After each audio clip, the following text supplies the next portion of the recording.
the time. How long have we got? I know you've got a lot of accountants in tonight. You've got to pay the babysitter extra now, have you? Is that no expenses? Sorry, the child practitioner, is it? Something like that. Anyway, I know you've got various accountants. So we'll whiz through it all. Are you in a good mood? How are you? Great, you are. By the way, think about car parking. Did anyone use the valet parking service here? Anyone?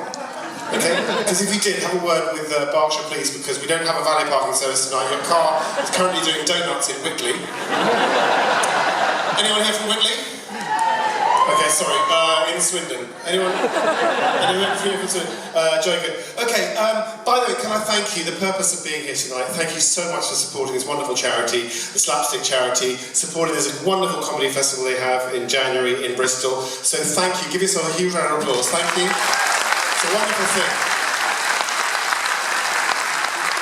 It's an amazing thing, and these days to get comedians to turn out for something with slap in the title is let me tell you, is something pretty special. We get asked to do benefits all the time. I mean, it's even just the last few weeks. Last week it was Ukraine, this week it's this, next week it's the Sunaks.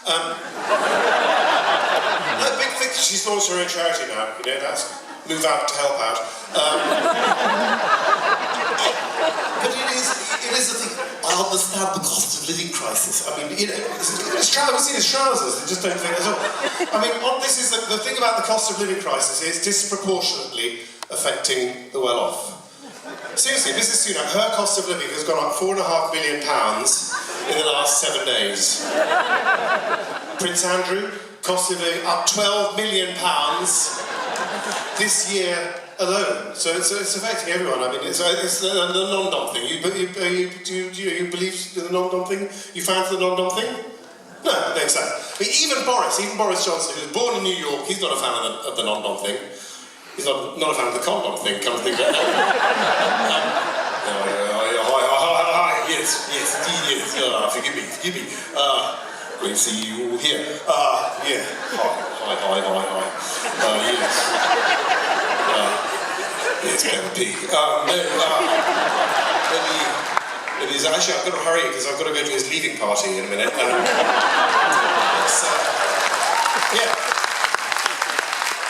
It's a surprise party. Surprise for him. I think all these parties, people say they're organising a piss-up at number 10. Well, obviously Boris isn't organising a piss-up because... Well, he couldn't. But we know the rules. We know the rules about parties. Let me make out the guidelines once again. You know the guidelines on parties. First of all, we don't have parties. Secondly, when we do have parties, you say, well, I didn't go. If they say you did go, you say, oh, that party. I didn't know it was a party. If they say you were told it was a party, you say, look, a puffin. And then you hand it over to the Metropolitan Police, and you ring up Vladimir Putin and ask him to do you a favour.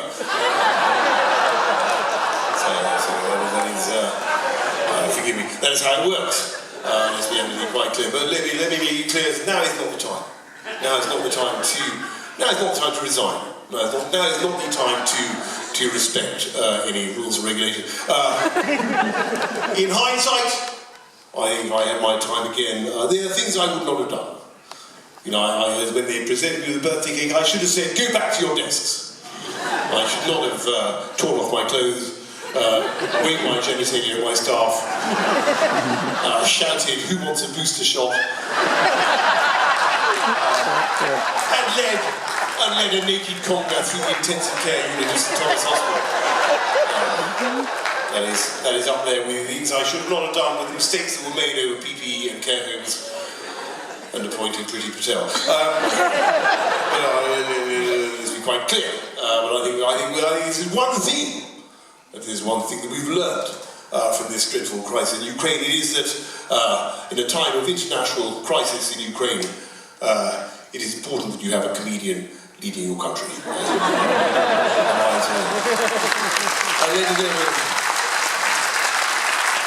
May I say, how good it is all. I got us through COVID. I mean, you've got to give me that. Because I think we had a choice.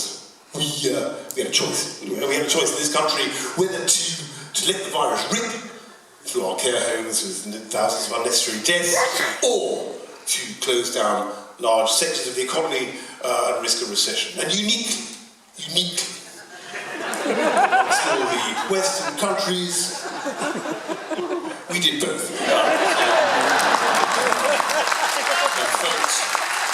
Folks, we are through. And here we are all together again. Once again, we are able to hug our wives and our loved ones. Or in the case of Matt Hancock, both.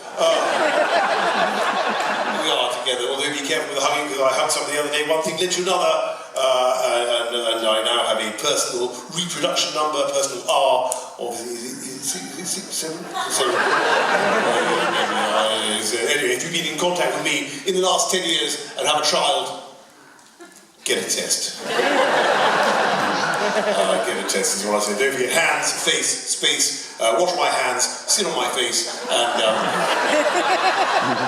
but all those times, do you remember it was 6 from 2? It was 6 people from 2 families. Do you remember 6 people from 2 families who could all gather together? If you think about it, that was Boris's children. So, although technically it was 6 from 3 families, but I was still in the second family when I had the 6th.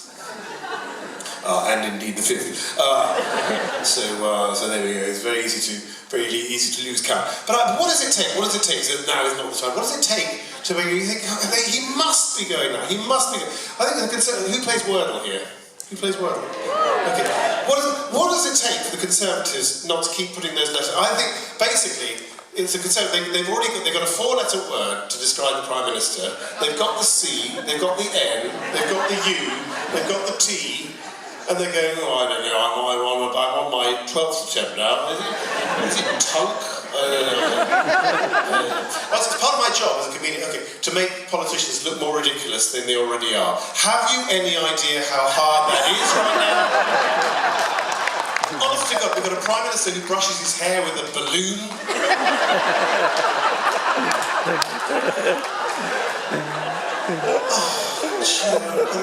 And the rest of them, any Jacob Rees-Mogg fans here, where are you? No, not many. No, he didn't do the coronavirus briefings because I look far too much like an undertaker. No, I have done my bit.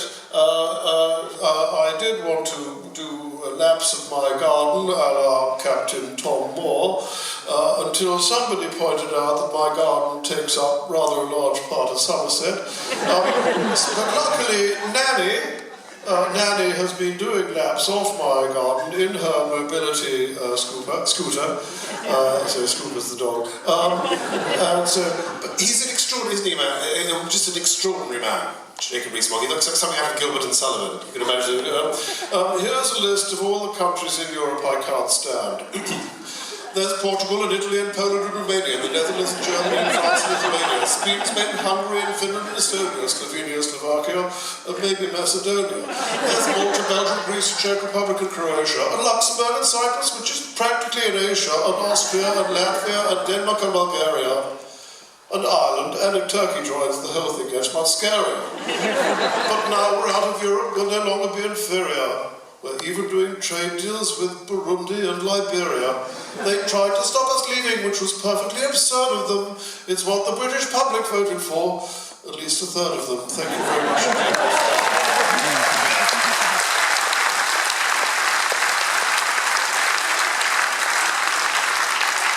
Jacob Rees-Mogg. There's a weird thing about the Brexiters, because they had 3 names. They're Jacob Rees-Mogg, Ian Duncan Smith, Boris fucking Johnson. It was a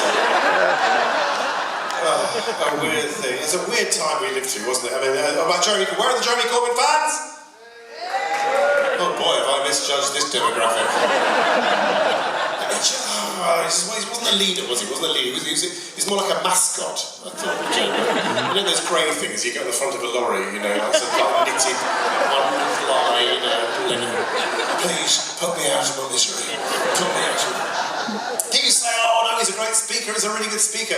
And I watched the Corbyn speeches and I would wait for that Barack Obama moment. You know, the moment when you're lifted up to a higher place by a great speaker. You never got that, really, did you? Corbyn, it was more like, do you remember Michael Palin in Life of Brian, the preacher? And there will be rumours of things going astray.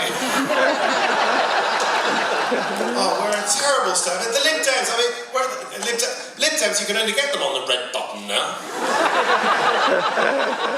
Honest to God, I mean, there's SNP. That was quite fun. Did COP26, anyone go to COP26? Okay, I went up, little jaunt, I went up with Prince Harry, it was the private jet, lovely. My favourite moment was in COP26 was it brought home the full meaning of global warming when Joe Biden woke up and realised he was in Glasgow. And they had that wonderful thing when Greta Thunberg met Nicola Sturgeon, do you remember? It's an amazing thing when Greta Thunberg, because you know, there's this kind of weird, kind of quite scary wee thing. He's obsessed with one thing. And then you've got Greta Thunberg. Oh, honest to God. So it's weird. I mean, satire. Tom Lehrer said that satire was obsolete when they gave the Nobel Peace Prize to Henry Kissinger. We're so far beyond that now. I mean, we had that thing of Blair being Middle East peace envoy. Do you remember that? Because, I gave it up 5-6 years ago. Well, mission accomplished. I don't think the Middle East has ever been more peaceful, whether it's Syria or Libya or Iraq, you can hear a pin drop. Followed by the grenade, I was there. We had him and then we had Gordon Brown, of course, and I remember writing to Gordon Brown, I said, can I rely on your support for the next couple of months? And he wrote back and said, no, you can't. Which kind of surprised me because I'd never seen can't spelled that way before. But we had characters. I mean, Dominic Raab, Brin, please. Dominic Raab, Michael Gove, even. Gove and Johnson, the morning after Brexit, they did look like those two in The Producers. Sort of banked on something being a huge failure. They go, oh, fuck, it's actually happened. But I kind of missed it as John Prescott. Remember John Prescott was great. Do you remember for 10 years we had a deputy prime minister who looked like a National Express coach driver. That one, Les Dawson. I was talking to the doctor the other day. I said, doctor, I've got a steering wheel on the end of my knob and it's driving me nuts. Some of the chemists said, can I get some Viagra? They said, yes. I said, can I get it over the counter? They said, it depends how many you take. I miss that. What have we got in America now? We've gone from a president who couldn't manage 2 terms to one who can't manage 2 sentences. Here's with Joe Biden. I think the first sentence comes out okay, and it's the next one you have to watch out for. It's hard.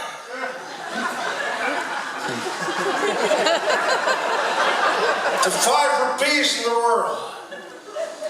Everybody's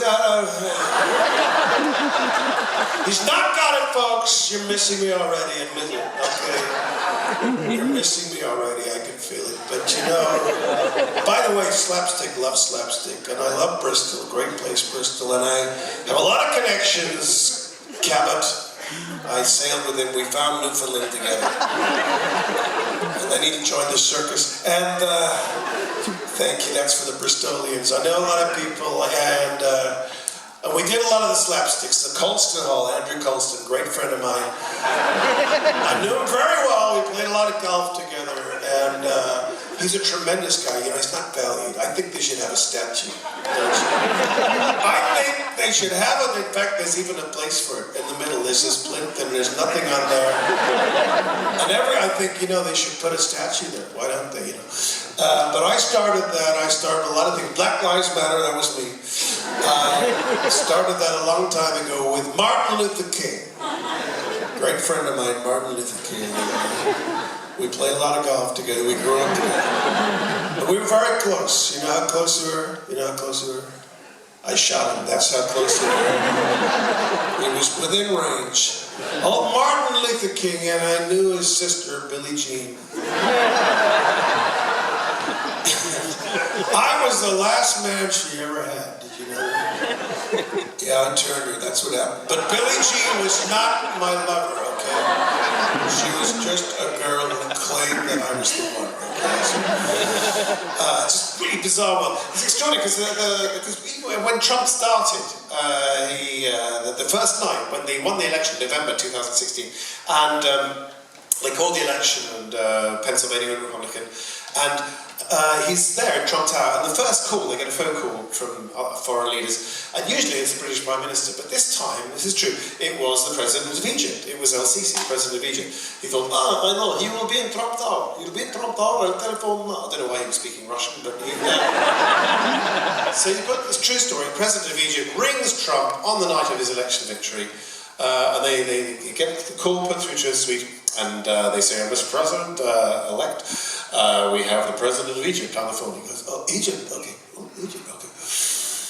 Oh, Egypt, okay. And Egypt, okay. And the first thing he says to a foreign leader, he picks up the phone and says, I love the Bangles. I love the Bangles. You know that song looks like an Egyptian. That is how it started. Absolutely true. And then it comes to the inauguration. America first. It's going to be America first, okay. And there's a wonderful little vignette, you might have seen it, with George W. Bush is leaving the stage after that speech with Hillary Clinton. And George W. Bush, Trump makes George W. Bush look like Lincoln, doesn't he? He's leaving the stage with Hillary Clinton. He says something to Hillary Clinton and she laughs. Do you know what George W. Bush said to Hillary Clinton after the Trump speech? He turned to her and he said, that was some fucking weird shit. Swear to God, that was some fucking weird shit. That's from George W. Bush. So that's the world we live. That's the world we live. Gotta make sense of this world, folks. Gotta make sense. It's the strong men, they're coming back, okay, just like they did in the 30s. So did you enjoy Luke earlier? Wasn't he great? Luke Hebner, wonderful impression. Yes, great. So we have to think about impressionists because the worst piece of advice I was ever given as an impressionist. I was doing a Royal Variety show, very nervous. I get very nervous and I was pacing around in the wings.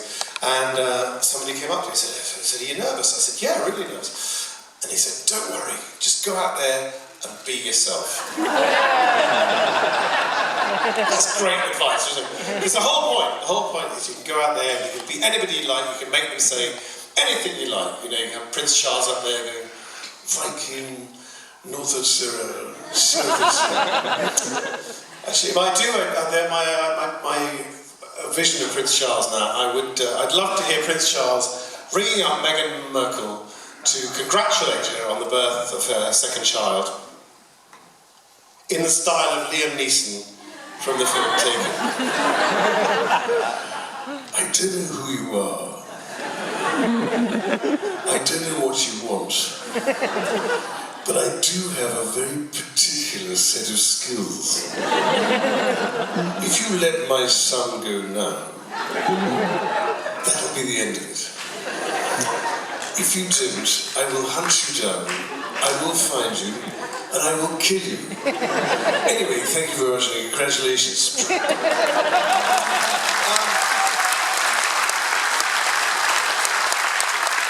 Say anything you like. The old Strictly thing. You don't fence a leg good, but you know, well, you know, if that's a doble, my weakle's a lollipop. You know, all those things about the, you know, it's all like, you know, the dances like the American spoon, the paso doble, you know, it's never the dances we do at home, is it? You never get Bruno Tognoli going, oh, my darling. It's a perfectly simple, okay? You've got to put your left leg in. Look, you take your left leg out. In, out, and you shake it all about. You do the okey-dokey, and you turn, and it's what you do. Your placing and your footwork was so good. I'm going to give you 10 points. You don't get that. You don't get that. We should get things like, who's the greatest national treasure we have? The greatest national. There's two people in the country. There's the Queen and David Attenborough, and Boris is trying to kill both of them. But yes, that is a great national treasure. It's incredible, isn't it? When you discover that we share 98% of our DNA with Piers Morgan. Fans of the Blue Planet? You out there, big fans of the Blue Planet? Yeah. I would love to see the outtakes from that programme, you know? Our cameras have now reached the very bottom of the ocean. In hindsight, we should have tied them more securely to the boat. After 3 days filming this extraordinary stick insect, we discover that it is, in fact, a stick.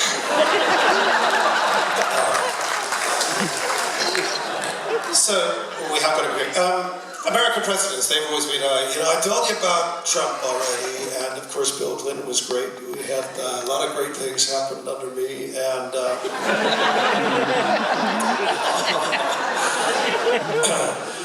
I was talking to Al, and he had his 50th party a little while back. I said, I remember my 50th. Just can't remember her name, but... and then was George W. Of course, became George W. Where I have a message for the suicide bombers. I have a message for those folks who have blown themselves up. We're going to find you. Going to make sure you don't do it again. And then we have Barack Obama. Barack Obama, who,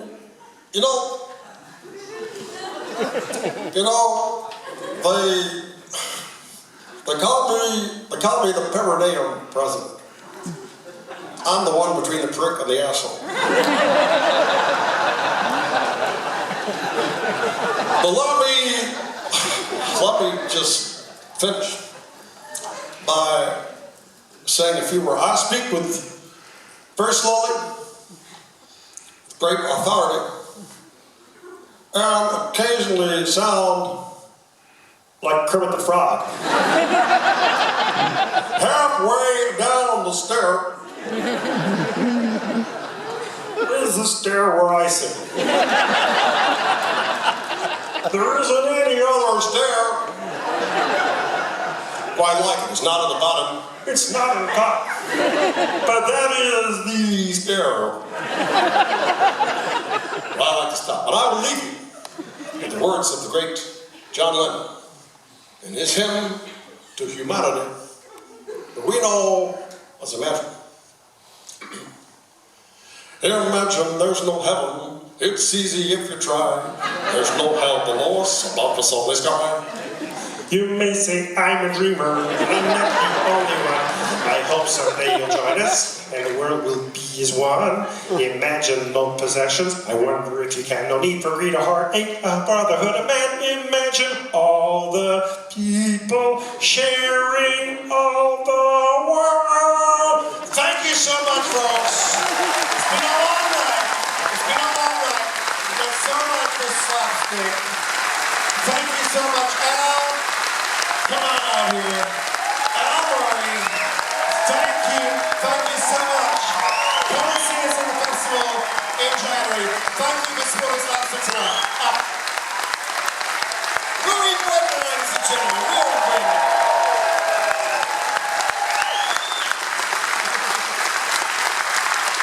Right, well, we've reached the home straight now.